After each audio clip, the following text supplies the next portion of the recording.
So hello everyone, this is Nikita Raj, BMS final year student, and in today's video we are discussing about the NCISM syllabus 2020 students, even teachers और parents को जानना बहुत ज़रूरी होता है. So without any further delay, let's come. सबसे पहले थोड़ा background बना लेते हैं कि actually NCISM है क्या. तो NCISM that is National Counseling for Indian System of Medicine एक ऐसी सिचुएशनरी बॉडी जो कि आयुष इंडियन मेडिसिन सिस्टम को रेगुलेट 2020 में बनाई गई थी. Indian medicine central counselling act को हटा करके एनसीआईएसएम को बनाया गया, जिसका काम है मेडिकल एजुकेशन को स्टैंडर्ड रखना, को मेंटेन करना, कॉलेज का रिकॉग्नाइजेशन देना और आयुष का कैरिकुलम को डिजाइन करना. अब आते हैं हमारे मेन टॉपिक पर, जो कि है 2025 का एनसीआईएसएम. तो सबसे पहले जो फर्स्ट अपडेट आया है, इट इज एलिजिबिलिटी रूल को बदला गया. क्या होता था कि बीएमएस में जब एडमिशन लेना था तब हमारे पास 12th में 50% मार्क्स पीसीबी मतलब फिजिक्स, केमिस्ट्री और बायोलॉजी में 50% मार्क्स कंपलसरी थे. बट अब क्या हुआ है कि इस रूल को चेंज कर दिया गया है. एक्चुअल में आपको बीएमएस में एडमिशन लेने के लिए अब पीसीबी में 50% मार्क्स होना जरूरी नहीं है. अगर आप नीट में क्वालिफाइड हो तो आप बीएमएस में एडमिशन ले. चीज़ जो कि अपडेट में आई है डेट इज कॉलेज लिस्ट 25-26 के.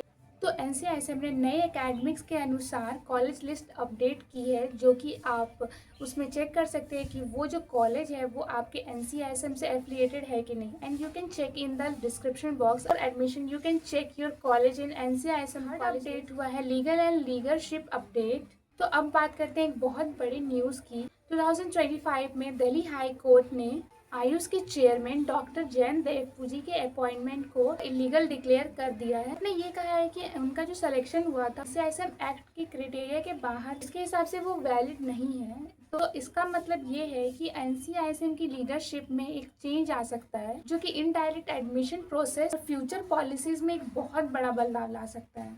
इसलिए आपको हमेशा एनसीआईएसएम की साइट पे चेक करना चाहिए. और इन सब चीज़ों से आपको क्या फ़ायदा है, क्योंकि ये दो साइड हैं इसके. लाइक कि अगर आप पॉजिटिव साइड और एक निगेटिव साइड में अगर आप देखें तो सबसे पहला तो पॉजिटिव साइड में तो 12th की क्राइटेरिया जो हटा दी है, तो उसमें आपको एडमिशन में जब अगर कोई रिपीटेड एग्ज़ाम दे रहा हो या फिर कोई पहली बार भी एग्ज़ाम दे रहा हो तो उन लोग दोनों के पास अब एक फेयर चांस है आप एडमिशन के लिए. और अब क्या है कि बीएमएस में जब एडमिशन है तो वो सिर्फ नीट क्वालिफाइड होना चाहिए, तब आप एडमिशन ले सकते हैं.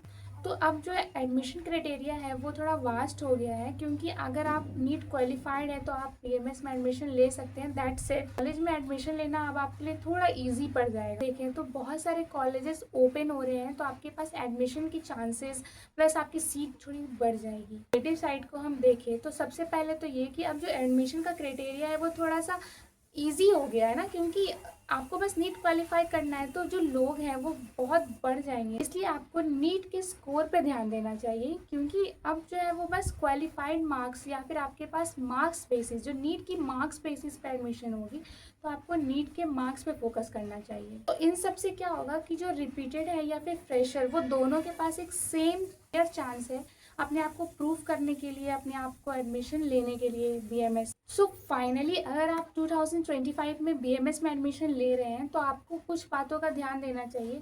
जैसे सबसे पहले है एनसीआईएसएम की ऑफिशियल वेबसाइट पे ध्यान देना. Second is NEET preparation, document ready रखना अपने एडमिशन प्रोसेस के लिए. एंड काउंसलिंग अपडेट, चाहे वो स्टेट काउंसलिंग हो या फिर ऑल इंडिया काउंसलिंग. तो गाइज ये थी एनसीआईएसएम अपडेट की एक छोटी सी break. That is college list, eligibility, legal updates, जो कि स्टूडेंट लाइफ में बहुत इम्पैक्ट. अगर आपको ये वीडियो इन्फॉर्मेटिव लगी हो तो आप इसे ज़रूर लाइक करें एंड शेयर करें अपने दोस्तों के साथ जो कि एनसीआईएसएम अपडेट्स को जानना चाहते हैं. एंड इफ़ आपके पास कोई डाउट हो you can ask me in the comment. So मिलते हैं नेक्स्ट वीडियो में. Bye bye, take care and all the best.